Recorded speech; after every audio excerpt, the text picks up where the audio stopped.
And I'll fade off into the sunset with some better performance that hopefully I had some small role in. Thank you. Thank you, Chairman.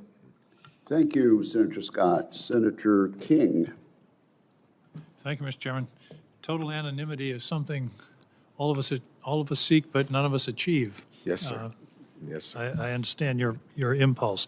I apologize for not being here. I was at a Veterans Affairs Committee on the House side, and I know there's been a great deal of discussion about the potential cuts in the workforce. What I'm interested in, there's the discussion of 8%. That's 70,000 people.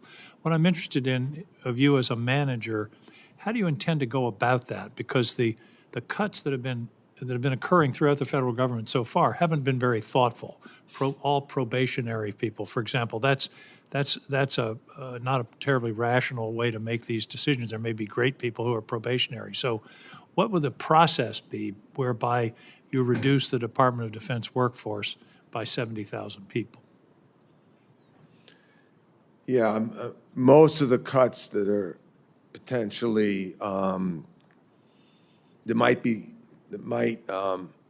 happen going forward have not yet been made, and hopefully, if I'm fortunate enough to get through, I think that I can be helpful in the analysis, study, the considerations. You're the chief operating officer. You shouldn't be helpful. You're in charge of this process. Yes, sir. I'd like to know the process you intend to follow. Yeah. Well, I don't know what role the secretary would want me to play, but assuming I am in charge of that, we would look at the exact detail of people, who's doing what jobs contribute what do we need, what don't we need, study it carefully, and really come up with a concrete, specific, granular plan before we would have final. Firing all probationary employees would not be would not be how you would go about it. Is that correct? Well, I wasn't involved with that. I don't know the detail, so not fair for me to say. And no, but you can comment on the rationality of firing all probationary employees, some of whom maybe have been in the department for 10 years and just got promoted and are therefore probationary. Others may be the best person the department's ever hired, but they've only been there for a year. Do you think it's a rational process to simply arbitrarily fire all probationary employees? You know, I don't know how it was done. I don't know the considerations. No, I'm asking you not how it was done, but I'm asking you if that approach is a rational way to reduce a workforce. Fire everybody that's been hired in the last couple of years. Is that a good management practice? Is that what you would have done at Cerberus? Well, I will say that we have over 900,000 civilian employees. Right. So while every person counts, and it's of course very important, it's there's going to be some change that were in numbers that are more significant. That's not my question. There's been a stated goal of reducing the workforce by 8%. That's 70,000 people. Yeah. You're the chief operating officer. Presumably, you'll be in charge of the process of reducing the workforce by 70,000 people. I want to know how you're going to do it. And one of my questions is, are you going to use the arbitrary yardstick of probationary employees? Yes or no? I don't know the considerations or the detail of what was thought before that cut. What I can tell you is if I'm in there, we will carefully look at the cuts, balance and weigh what we need and what we don't, be careful not to cut into mission, and do it in a granular, bottoms-up, person-by-person, detailed way. So does that answer mean you're not going to cut all probationary employees arbitrarily? Is that a no to that answer to that question?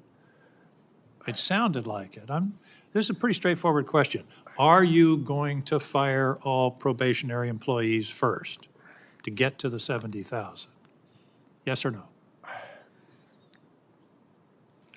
Have to look at the detail, don't know yet. I don't think, and I don't know the considerations that were thought through before those cuts were made. Okay. You're a smart guy. You know what I'm asking. I don't understand why you can't tell me yes or no whether this is going to be one of the tools you use to reduce the workforce. Let me change the subject. There's a lot of discussion around here about reinvigorating the defense industrial base. Any thoughts on how we actually do that? I've heard that phrase 1,000 times. I've never heard anybody say exactly how we go about it. I think we need to bring in new companies. We have great manufacturing capability in the United States.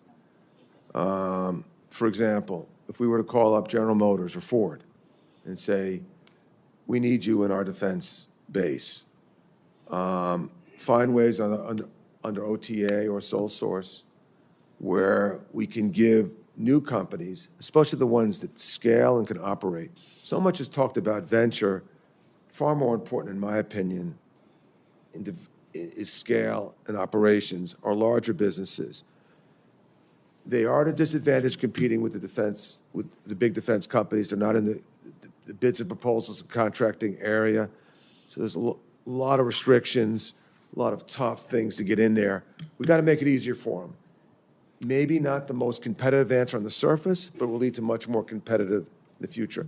I would go to our big manufacturing companies, give them a shot on new programs if we think their capabilities can meet it, and let them figure out a way under FAR to give them a shot without a wide-scale competition with all our big defense companies, which, by the way, are too consolidated. Thank you, Thank you. Senator. Thank you. Thank you. And as a matter of fact, Senator King and Mr. Feinberg, it is a fact that General Mills